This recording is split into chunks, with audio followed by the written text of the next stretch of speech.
If your Joy-Cons aren't syncing wirelessly to your Switch or keep disconnecting on their own, it's often due to Bluetooth glitches, outdated software, or interference from other devices. In this video, I'll guide you through easy steps to fix the syncing problems so you can enjoy smooth, uninterrupted gaming. Let's jump right in. Solution 1. Reset the controller sync.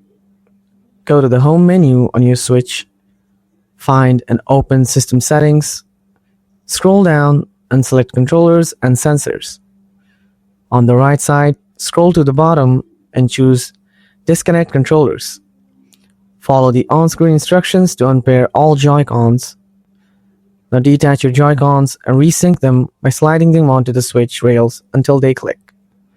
Once reconnected, remove them again and check if they now pair properly in wireless mode. Solution 2. Restart and power cycle your Joy-Con. Detach both Joy-Cons from your Switch. Locate the small round sync button on the inner edge of each controller. Press it once to turn off the Joy-Con, then hold the button down for 5 seconds to power cycle it. Do this for both left and right Joy-Cons. Now reattach them to the console and test if syncing works. Solution 3. Update system and controllers.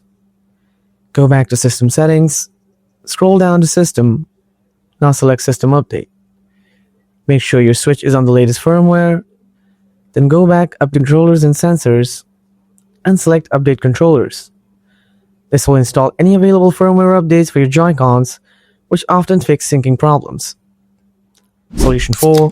Try syncing via the Change Grip Order menu. From the home menu of your Switch, go to Controllers, select and open Change Grip/Order. Now while your Joy-Cons are detached, press and hold the sync button on the Joy-Con until the lights start blinking. Now press your preferred controller buttons to adjust your syncing setup for either 2-controller option or 1-controller option. This time, you should be able to sync. That's how you fix Joy-Con syncing problems on your Nintendo Switch. If it still doesn't work after these steps, the issue might be hardware related. In that case, you may want to look into repair or replacement. If this video helped you, please like and subscribe for more Nintendo tips and fixes. Thanks for watching. Catch you in the next video.